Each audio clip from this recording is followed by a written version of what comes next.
Reka nizere ko mumeze neza cyane, amahoro y'Imana akomeze abane namwe nkuko nkora mbivuga, nkora mbisubiramo kenshi cyane. Njye mwumva ari kiso nk'ibisanzwe, gusa kuri uyu munsi twagize amahirwe menshi, amahirwe atandukanye.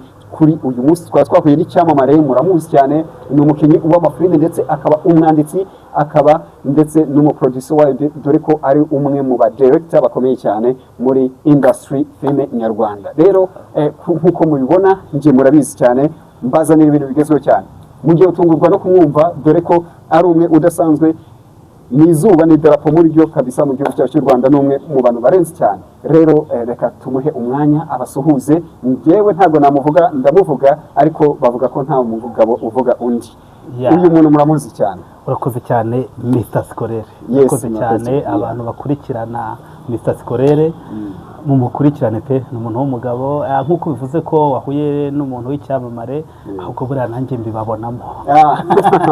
Uyu muntu bamwita Ndenge Films, akenshi muramuzi, ariko ewana umwanya nuwe abasuhuze abagezeho byinshi. Wacapu rero ndabakunda cyane, nk'uko bivuze ni Ndenge Films, ndi umukinnyi wa sinema nyarwanda, ndi umwanditsi wibanda kuri conflict management, ku makimbirane y'abantu, dore ko ari yaciye ibintu iyo hasi mu miryango, ariko noneho kuri uyu munsi nkaba nabishakiye igisubizo. Ndenge Films yaje nk'igisubizo, ari nayo mpamvu navuze ngo reka ngende se uyu Mr Skolere ko njya mbona bica bigacika ku mbuga nkoranyambaga ze, ku byegeranyo bitandukanye, ese bimeze biti?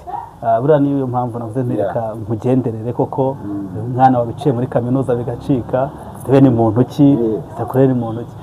Turi abanditsi ba sinema, ariko iyo mukoze biriya byegeranyo mukora, iyo muhuje ziriya nkuru zanyu, nabyo bituma tuba update mu mitwe yacu. Niyo mpamvu rero that's why ndi hano.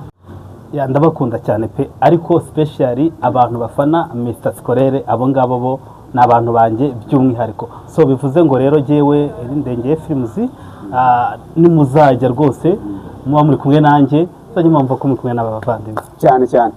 Ndengeye arakoze cyane, afite channel yitwa Ndenge Films, mushobora kujyaho. Afite filime nyarwanda, filime z'uruhererekane, dore ko kuri uyu munsi wa none hariko filime yitwa Nta Munoza series, uyigereho urebe, ni imiriro, ni ibintu bitaba. Ndetse uyu Ndenge Films mushobora kumukurikira cyane kuri Ndenge Vibes Show hariya kuri TikTok, mukamusangaho, dore ko akora ibintu byinshi, ibiganiro ndetse n'amakuru atandukanye cyane. Muhawe ikaze rero kugira mujye mukomeza kubona byinshi byiza, dore ko ari urubuga rwubaka umuco nyarwanda, ndetse mwumvishe ko akora ku bintu bijyanye na conflict management. Conflict management, tubajya mu mitwe yabo, tukuramo ibintu bibarimo by'umwanda w'amakimbirane. Mwakoze cyane rero, nishimiye kubana namwe cyane kuri uyu munsi. Umwanya mwaduhaye ni by'agaciro guhura namwe cyane. Asante sana. Ciao ciao, ibuka ko subscribe kuri Kizito Info.